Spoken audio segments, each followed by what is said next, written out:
Hi, everyone.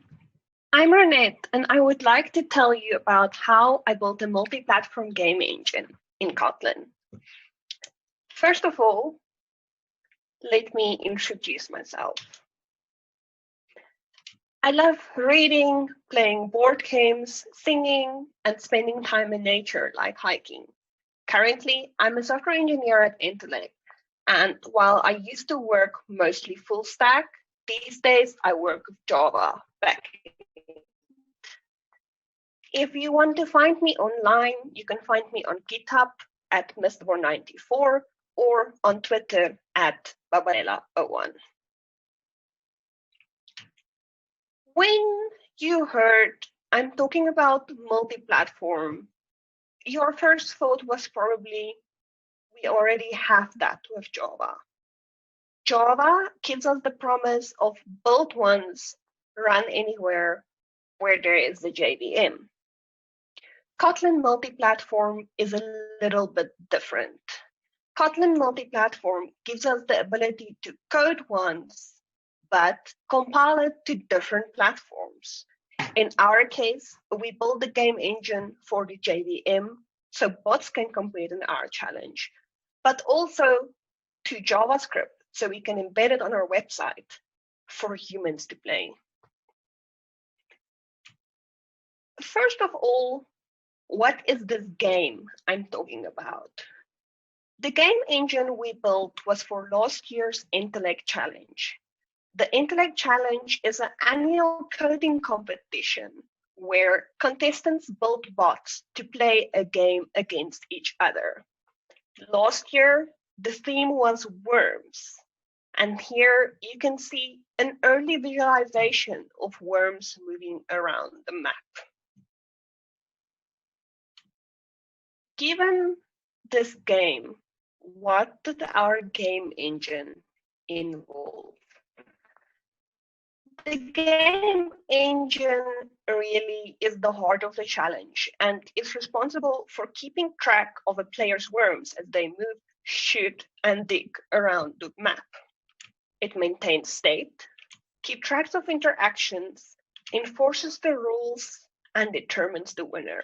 This is really the heart of the challenge system, and it's the thing we rebuild every year when we choose a new game. When I say game engine, I don't really mean traditional multi-purpose game engine. In a traditional multi-purpose game engine, like Unity or Unreal, we've got players, environment, physics, graphics, and you add your rules. Our game engine has some of that, but it also has overlap with an enterprise system. In the enterprise system, we're concerned with slightly different things. There is enterprise integration, async or multi-threading work, logging, I/O, and maybe web support. Our engine needs some of this. We need most of the aspects from a traditional game engine, except really graphics, because this is not a game for humans to play primarily. But from an enterprise system perspective, we need logging. Since we are giving away a lot of money, we need to know what's happening in our game engine. We need I/O to interface with the bots, read and write maps, and interface with the existing challenge infrastructure. And we wanted web support. We wanted to somehow make a web version of our game available without rewriting it. The next question you're probably wondering about is why we chose Kotlin. To explain this, I want to talk about a few things. First of all, I just want to give a quick overview about different kinds of programming languages and how Kotlin sits somewhere between object-oriented and functional languages. Then I want to talk about some really great language features, And lastly, about a few non-technical aspects we considered when we chose Kotlin.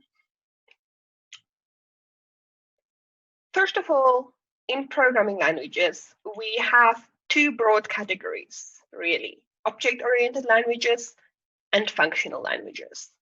In object-oriented languages, we've got concepts like classes and encapsulation. We have inheritance and polymorphism. In functional languages, we have higher order functions. Functions can pass around other functions. Functions are first-class citizens. They can be used like any other variable. We have pure functions without side effects and a strong focus on immutability. So how is Kotlin object-oriented? First of all, we have classes. I don't have a code snippet for this one, but you just declare a class. We have objects. Objects are when you only need a single instance of something. It can extend a class or implement the interface, or it can just be a standalone object. We do have inheritance between classes. And because all of us learn fairly quickly that inheritance doesn't always work as great as it sounds, the language offers delegation, out of the box support. You can simply delegate to a field and override any functions you want to.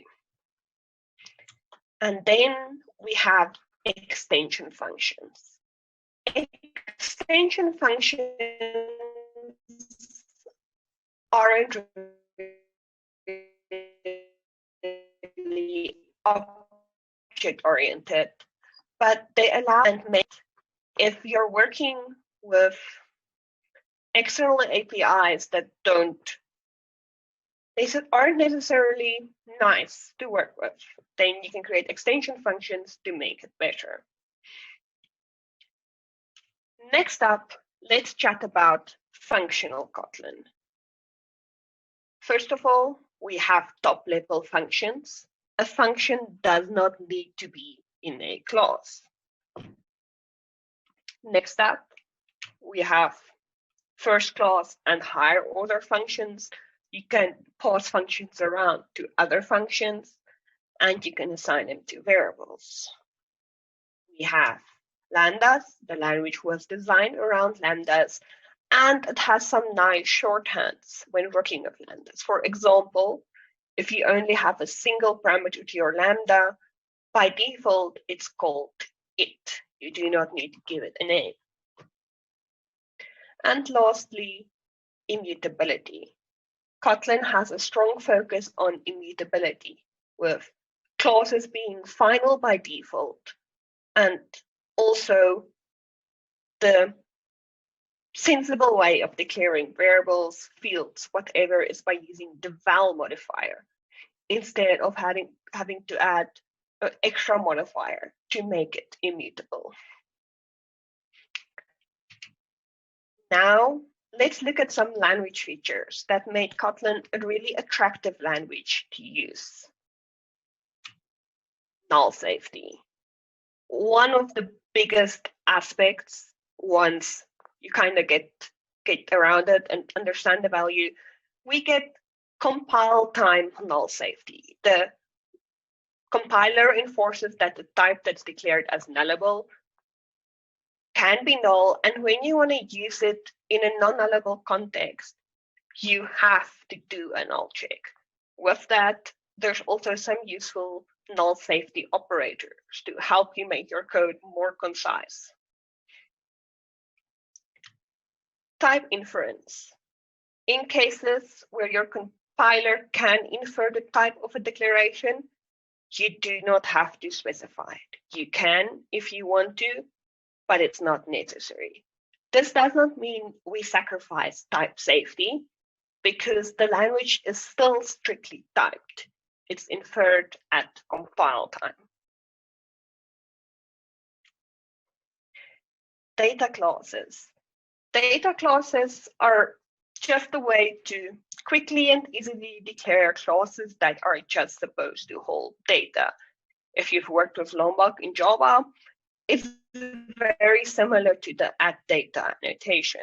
In a data class, you declare only your fields, equals, hashcode, and toString, as well as a copy method and destructuring methods have already been declared for you. So in this little code snippet, you can see an example of the data class point. I assign it without the new keyword that's not necessary in Kotlin. And you can see it has a hash code, toString, and lastly, a destructuring declaration. A big aspect of Kotlin is conciseness, and the language manages it well without sacrificing readability. And this is accomplished through various features. A pretty good standard library with useful extension and factory functions, especially for collections, operator overloading, string interpolation, and implicit getters and setters on properties. The last language feature I want to talk about now are scoping functions. And I don't think this is their official name, but it's the best name I could find.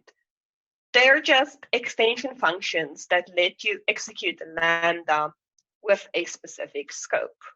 What this means, as you can see in a little code snippet, we can leverage the null safety check in the bigger scope. Instead of having to check null safety for both the substring and the index of call, the let and the run function allow us to accomplish that command is not null once and use it inside that lambda as non-nullable. The other advantage of scoping functions is we can chain method calls together that would usually not be chainable. It just breathes better. And if you want to, it can help you reduce repetition. Instead of repeating a variable name constantly, you can use the shorter this or it, or you can rename your lambda parameter. I also said I'm going to talk about non-technical aspects we considered. First of all, Kotlin was developed by Jetbrains. It was introduced in 2011 and open source in 2012, so it's no longer just a new kid on the block. In addition, because it was developed by Jetbrains, IntelliJ IDEA, their Java IDE, has full Kotlin support. Next up, Kotlin has full Java interop. Kotlin runs on the JVM, and you can call Kotlin code from Java or Java code from Kotlin. In addition, you can consume the Java standard library and any other Java libraries you want to consume. The Spring framework has full support for Kotlin. For me, as a backend developer who works with Spring a lot, this resonated incredibly, but also because the Spring framework is one of the biggest Java web frameworks out there. Full support, and they also have a few DSLs, quality of life improvements, if you're using Kotlin. And the last aspect is that Kotlin is the recommended language for Android development. We were not doing Android, but it still means there's a lot of people and the big community behind Kotlin. Given all of this, what is our story? Why did we really choose Kotlin? Because we're all developers. We understand it's not as simple as it's good tech to use. The first aspect was for fun. I really like working with Kotlin, and because the game engine is something we redo every year, it's not a long-term commitment we have to live with. For learning, at the point where we started this, I'd only really used Kotlin in very small projects, and I wanted to experiment with it in a bigger project. Lastly, we had the dream of building this game engine once and compiling it to both Java and JavaScript. We had to compile it for the JVM to integrate with the existing game running infrastructure, but we also wanted a web app. If you want to start a Kotlin multi-platform project, how does it work and how do you go about it? First, there's the old way. We tried this when we didn't know any better, and it gets a bit messy. What you do is you create a multi-project Gradle build. We added a shared source directory to it, and then apply different plugins to the different sub-projects. Like I said, this did not work very well. The first problem was IDE support. Because this was a weird, unofficial way of doing things, we had to keep unloading and reloading modules to make sure we have no platform-specific code in our shared source. Next up, trying to apply different plugins to different sub-projects led to a very convoluted build script. And last of all, it just felt hacky and messy. So we tried this, we didn't get very far, we ended up doing more research. Now there's the new way. There is a single Kotlin Multiplatform plugin you can use to build the Kotlin Multiplatform project. It was introduced experimentally in Kotlin 1.2, and it's still experimental in Kotlin 1.3. With this plugin, you define multiple targets with a dependency mechanism between them. And where you want to plug platform-specific code into the common code, you can easily do so with expect or actual declarations. I've said a few things already, but there's some concepts you need to understand when you're building a Kotlin multi-platform project. The first concept we have is a target. A target is a platform you're compiling the source for example, the JVM or JavaScript. Every target has a number of compilations, usually 2, one for production code, one for your tests. Each of these compilations have a source set. So you have a source set for main and a source set for test. And these source sets are dependent on your common source sets. In addition, your common source sets can have dependencies on other multi-platform libraries. Now, words are good and all, but let's get to a demo.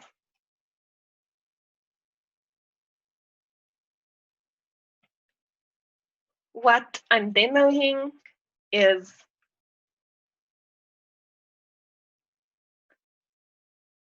a quick little, very simple Kotlin multi-platform example.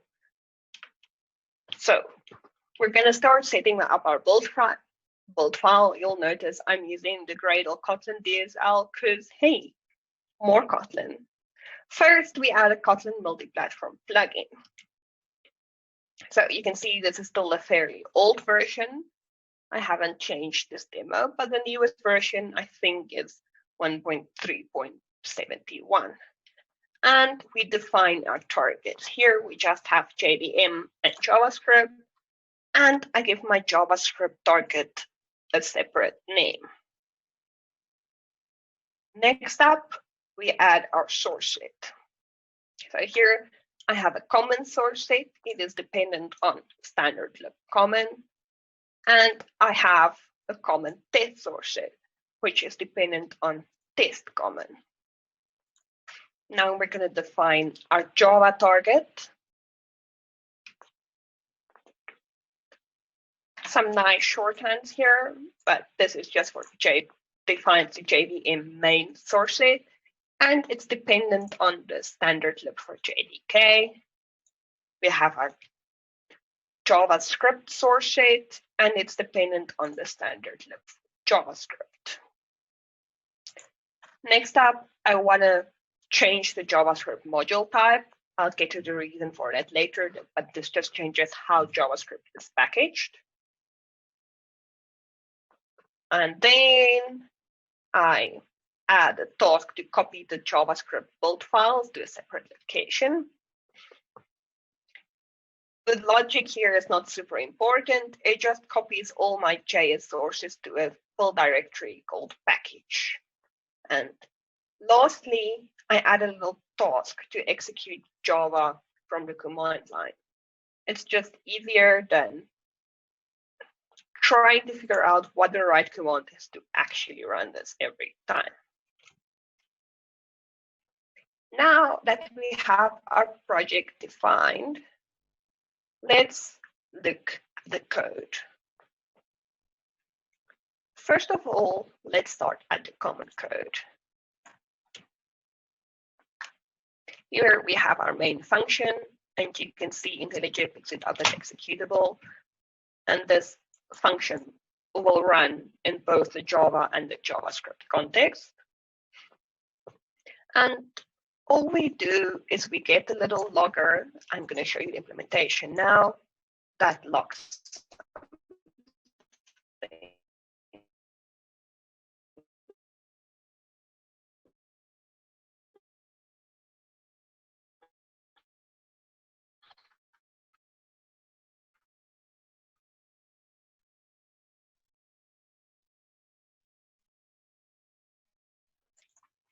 You'll notice here, I can't use any platform interface. The declaration is not here. The declaration is in the platform-specific modules. And then I define a little logger interface. Now, looking at the platform-specific code, let's look at JVM. Here I have the actual object. So this is the actual implementation of the Java logger.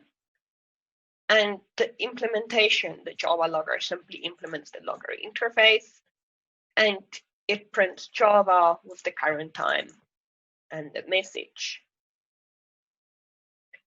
This logger factory could probably also have been in the common code if I gave the Java logger and the JavaScript logger the same name and move the expect actuals declaration to here. Next up, we have web main, and here the same kind of thing. I have an actual logger factory that returns a JS logger, and this JS logger logs stuff to our web console and also writes a message to the document body. Now, let's run this and see. Okay, it doesn't want to.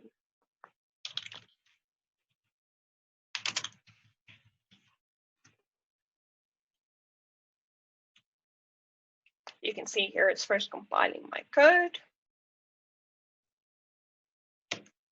And you can see here our Java logger logged something to the console. Now, if I go to the JavaScript,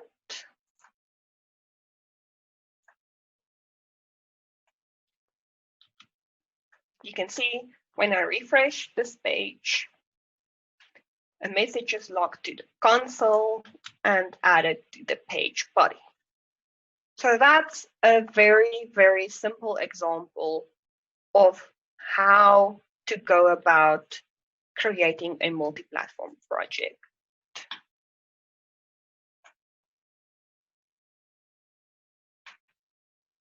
Okay, let's go back to the slides now.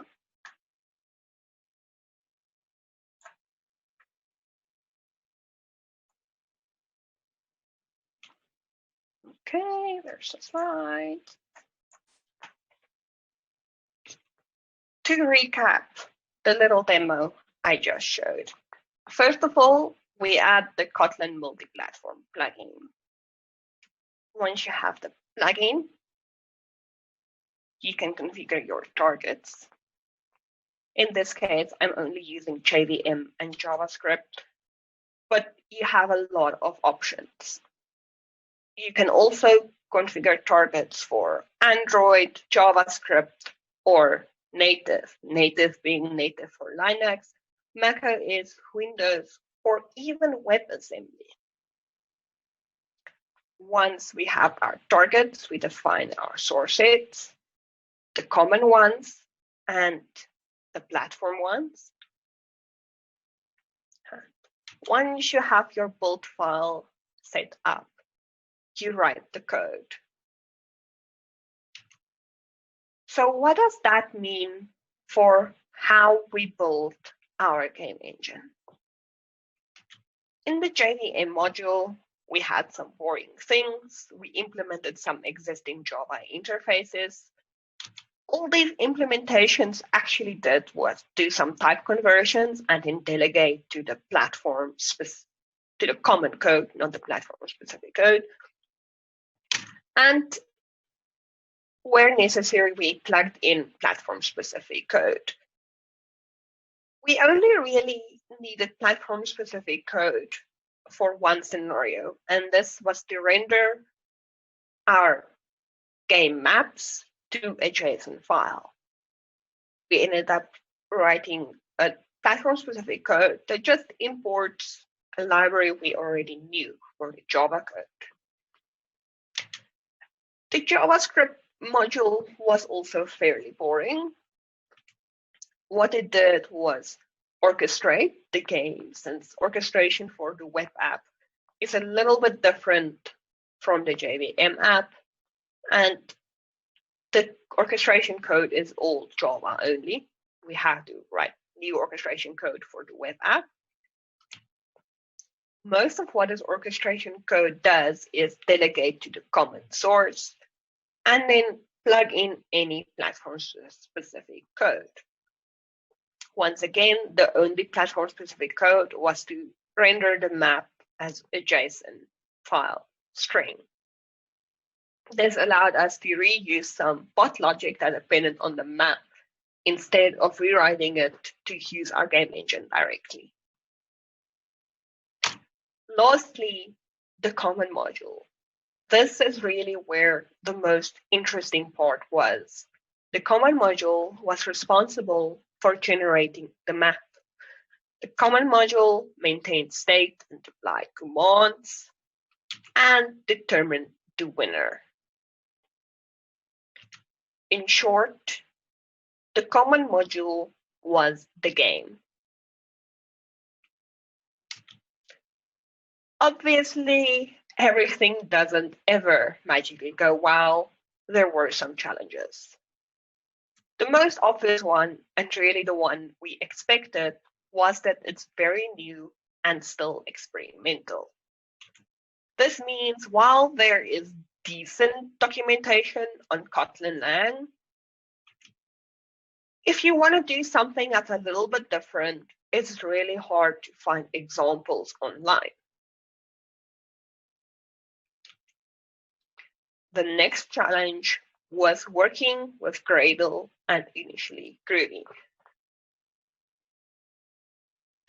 First of all, IDE support at the point where we started this project for Gradle and Kotlin Multiplatform was not great. On top of that, both developers working on this project were not familiar with Gradle.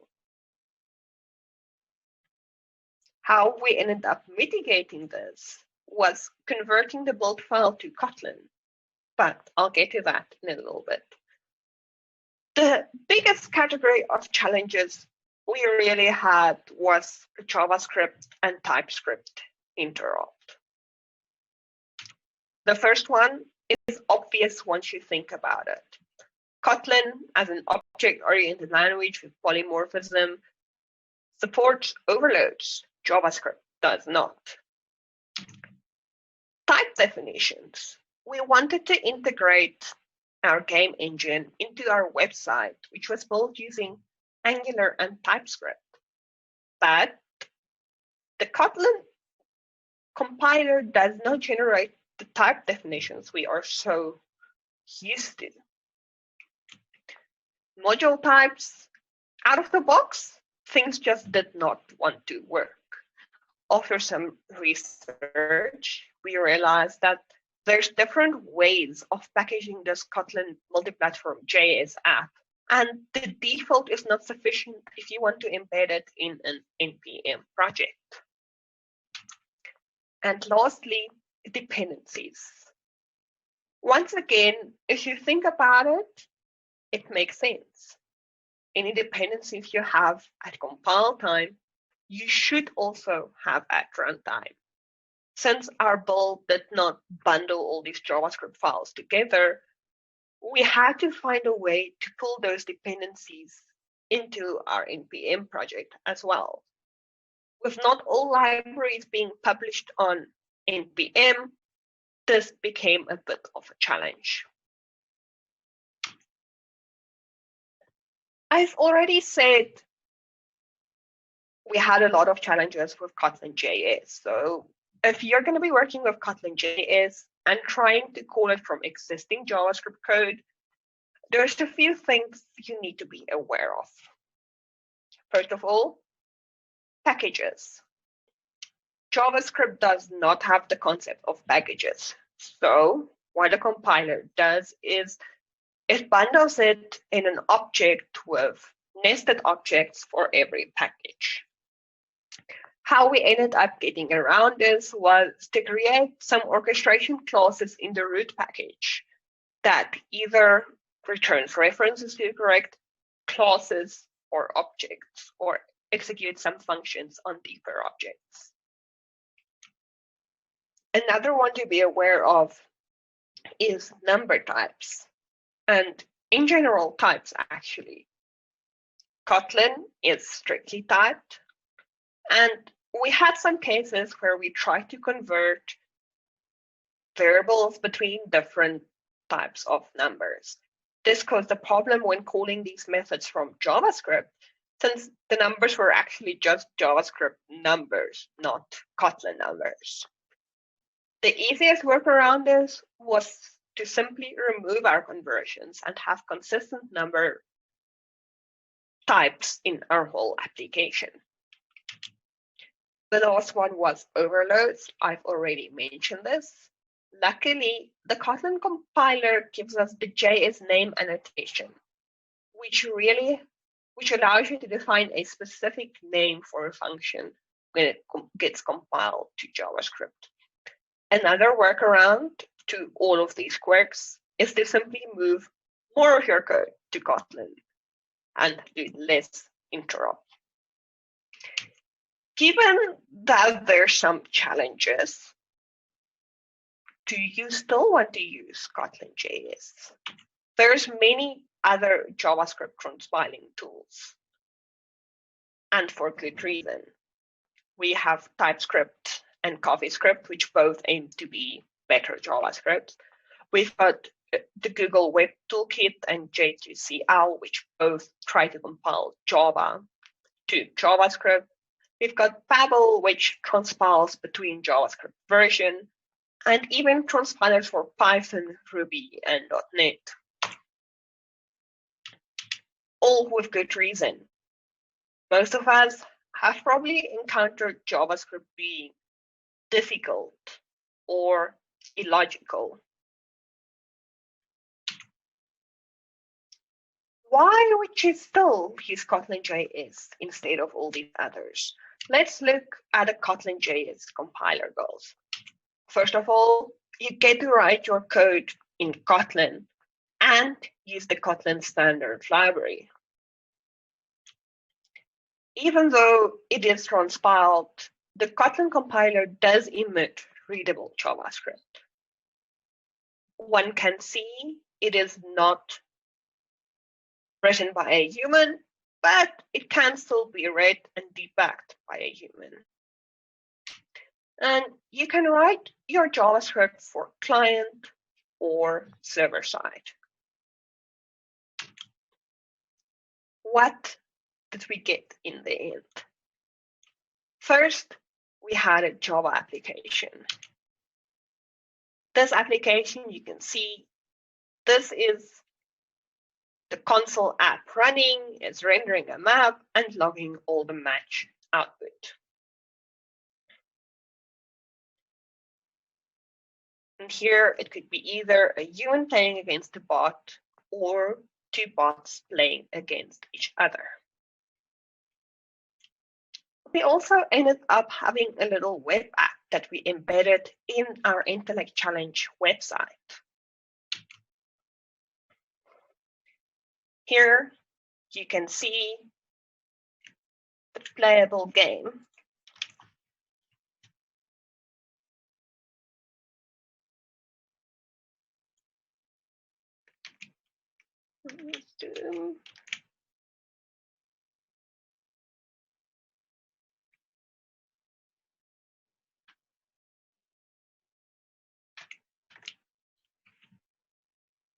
And once you have a worm, you can play around with it.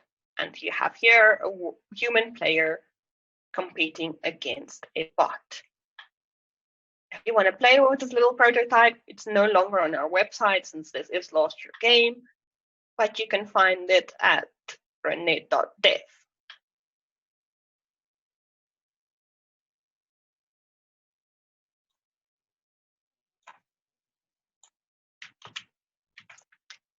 If you're building a Kotlin multi-platform app specifically, there are some existing libraries you can use.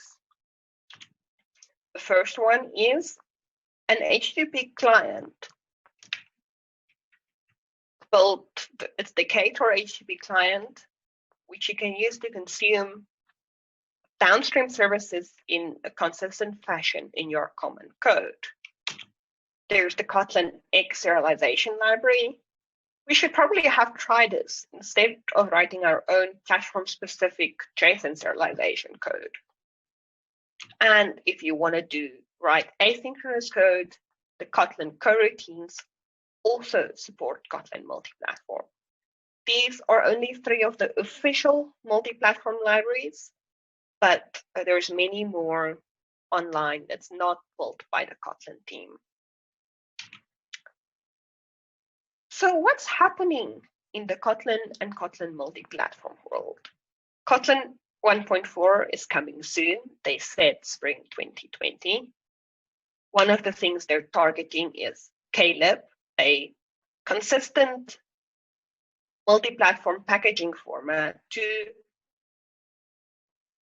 I guess, trying to reduce the dependency difficulties with Kotlin multi-platform. A lot of improvements, speed improvements, better type inference, and more shared code between the different compilers. And what I'm hoping for is stable Kotlin multi-platform, but we'll see. So where is this going? I don't know, but I think it's pretty cool. So if you want to find the code online, you can find the game engine on the Entelect Challenge GitHub account 2019 Worms, and the simple example I showed on my personal account, Mispar94 Kotlin multi-platform demo. Is there any questions?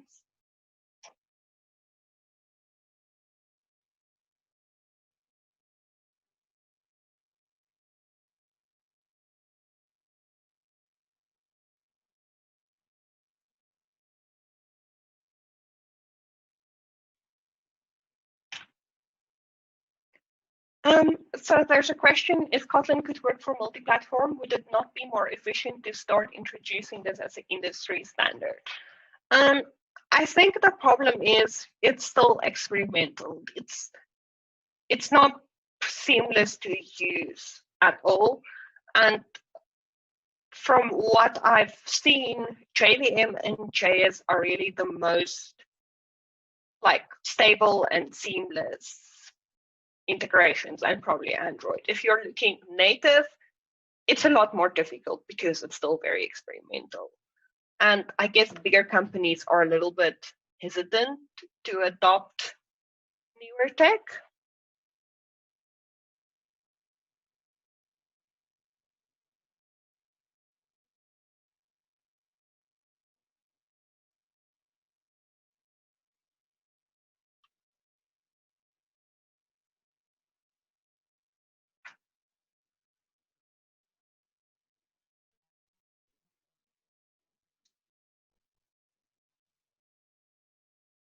Okay, so I don't see